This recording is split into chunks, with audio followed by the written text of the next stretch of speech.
Well, I'll tell you, let's, to continue on with Hoodoo, I know that it's not a concept album per se, but its presentation is very interesting. It has like a Louisiana Bayou feel to it, from the album's artwork to your videos for Hoodoo Woman to even your website presentation. And I was wondering, how did a band from Switzerland come up with this vibe for this album? Yeah, I mean, because I guess if you're always in a country which looks so clean and so the nature is close to perfect here, even if you drive through the countryside, the fields are perfect. You know, the farmers really keep perfect looking crops and everything. Even the cows are clean, and somehow you wanna have something with more which looks like it's been through something. You know, it has a certain vibe to it, like an old piece of driftwood which is half burnt, you know, which you find floating on the water, and you think, was this part of an old boat that got burned and sank? You know, something which feeds your imagination rather than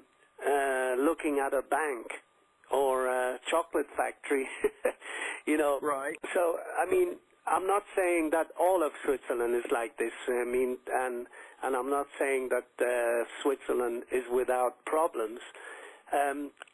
But you know, we as a band always tried to take days off as whenever we came and played close or in New Orleans, because we loved Bourbon Street, and we loved hanging out at Pat O'Brien's, drinking hurricanes. In fact, if you listen to one of the songs, it's all about that, you know. I think my battery is running out. Yeah, if you listen to Dirty Street, then you hear that about the hurricane and the one-night stands, and then, you know, New Orleans has something voodoo about it. I mean, you see these little shops advertising palm reading and horoscopes and all this mysterious stuff, you know, and it's I guess the only place in the world where they bury their dead when you have a funeral with a jazz band playing, you know.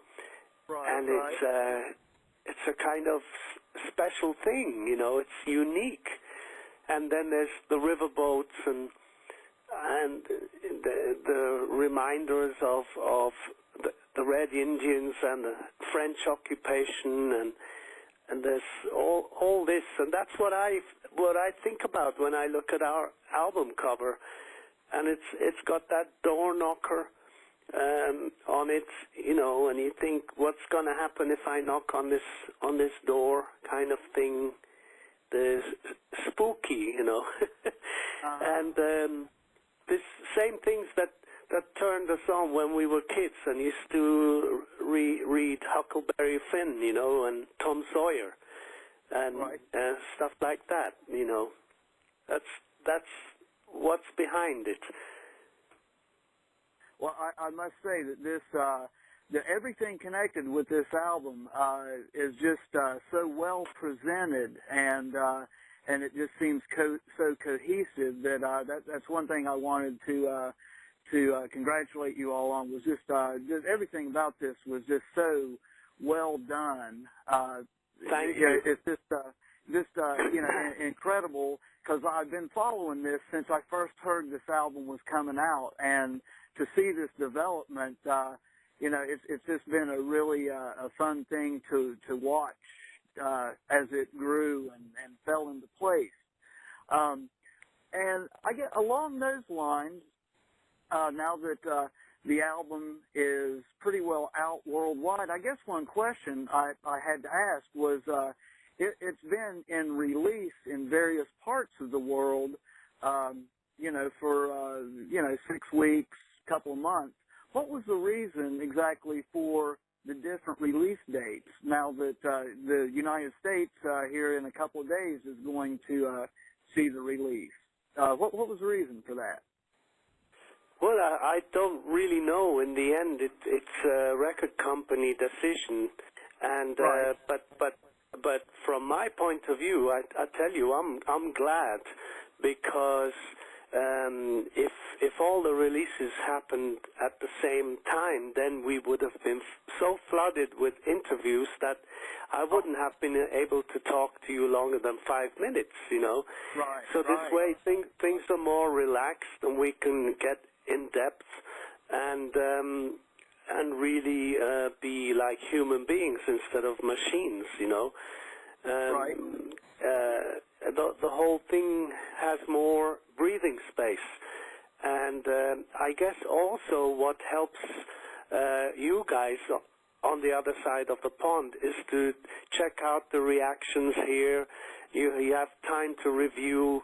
We have time to put up, Peter, for example, has time to put up the reviews on our website, and everything has time to grow in a more natural way, and that's what I'm pleased about, Yeah, and I'll tell you, I'm really hoping that this momentum that's being built is going to translate here in the States, because your album debuted at #1 in your native Switzerland, and it's done well everywhere that it's been released. And in fact, you were recently awarded a platinum album in Switzerland. So it's really it's good to see that 1 week you've got the great news from Switzerland, and the next week you've got news from a different country on how well it's doing. So I think that, Germany. Mm-hmm. Germany did very well, for example, and that's a very important market. I mean, they're all important. Every market where our fans are is important to us. But there are certain markets which are vital for our own survival, even. And like in the 80s, it used to be the USA, which kept us going and alive and paying all the bills, Right. Rock and roll bills, keeping a band on the road is no joke, So, and in fact, this is what we're going to be facing pretty soon.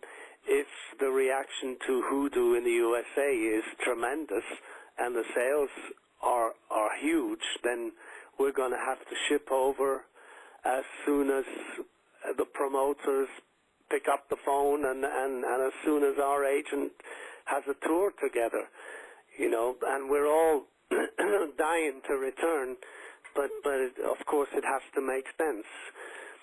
And that was one question that I had for you was, now that the album's out, at least part of the focus has to go toward the touring in various places. So from what you're saying, right now, it's kind of all systems on hold, but you're kind of anticipating that there will in fact be a U.S. tour, correct? Well, we've got our fingers crossed that we do too. That the reaction is good, that our fans out there will go and buy the record from their closest store, and that if they don't find it, they're going to even look into the internet. There are pages like Amazon.com which can provide a CD in a few days, and then they can hold the Hoodoo jewel box in their hand and see what we've been talking about, what the artwork that you admire so much, and the band's photographs, so they can see how we look, how we've aged like old red wine, like good red wine.